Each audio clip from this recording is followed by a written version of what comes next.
इसके लिए उससे पहले जरा बता दूं कि एग्जैक्टली हुआ क्या है, ताकि एकदम अंदाजा लग जाए।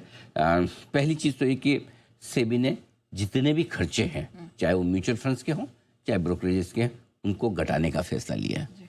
उम्मीद थी, इसके पहले एक ड्राफ्ट पेपर आया था और ड्राफ्ट पेपर में सेबी ने कहा था भाई हम इतने इतने ये खर्चे घटाना चाहते हैं। करेक्ट? आपको कोई समस्या है, सुझाव है, दिक्कत है, कोई राय है तो हमारे सामने रख दीजिए, हम कंसिडर करेंगे। लोगों ने रख दी, दिल खोल के अपनी राय रखी और सेबी ने खुले दिल से इस राय का स्वागत किया, देखा, समझा और उसके बाद डिसीजन लिया। अब इसमें सबसे पहले बात करते हैं हम म्यूचुअल फंड्स की। जितना डर था उससे काफ़ी कम म्यूचुअल फंड के एक्सपेंस रेशियो घटाए।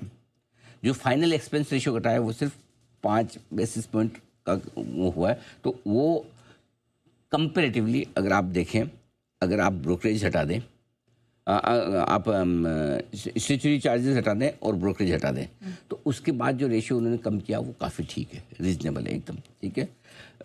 बेस एक्सपेंस रेशियो भी उनका उन्होंने 10 बेसिस पॉइंट घटाया है 15 बेसिस पॉइंट की बजाय, तो इसका मतलब वो भी ज़्यादा नहीं कम किया, ठीक है। जो फाइनल एक्सपेंस रेशियो है वो भी उम्मीद से कम घटाया, ये भी अच्छा रहा है।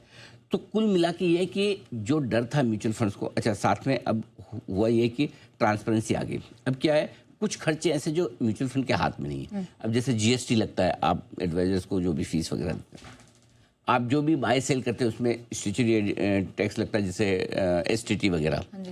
अगर वो सरकार कम ज़्यादा करेगी तो म्यूचुअल फंड उसमें क्या कर सकता है? सही बात है, बराबर ना।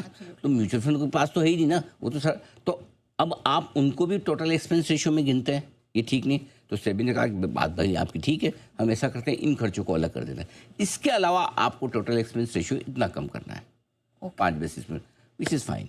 तो वो म्यूचुअल फंड्स के लिए उम्मीद से कम आए, ठीक है, नंबर 1। नंबर 2, अब आइए आप ब्रोकरेजेस में। तो ब्रोकरेजेस में भी क्या हुआ है कि जो ड्राफ्ट पेपर आया था उसमें बोला था कि आपको ब्रोकरेज 6 पैसा कम करनी है, उसकी जगह सिर्फ 2 पैसा कम की, 2 बेसिस पॉइंट, 6 बेसिस पॉइंट। तो वो भी उम्मीद से कम नहीं तो अगर ये कह रहे थे कि आप 2 बेसिस पॉइंट से ज़्यादा ब्रोकरेज चार्ज नहीं कर सकते, तो आप ब्रोकरेज के पास कमाने के लिए कम बचता था। इसमें कोई डाउट नहीं कि पहले से कम हुए हैं, ये तो क्लियर है। लेकिन जो अभी आप पहले से क्या हुआ है वो नहीं कंपेयर करेंगे, आप कंपेयर करेंगे कि ड्राफ्ट पेपर में क्या था अभी क्या हुआ है। तो काफ़ी हद तक एक रिलीफ वाली बात वहाँ पर मिली है, ठीक है। तो अब हुआ क्या, ब्रोकरेज लिमिट 6 पैसे की बजाय 6 पैसा की है, जो 2 पैसा की थी। उम्मीद से कम ब्रोकरेज घटाई है। पहले म्यूचुअल फंड वाला बताता हूँ। म्यूचुअल फंड के जो फैसले हैं, खर्चे तो घटाएं लेकिन उम्मीद से कम है। ऐसे में म्यूचुअल फंड की कमाई पर असर ज़्यादा पड़ेगा नहीं, ठीक है।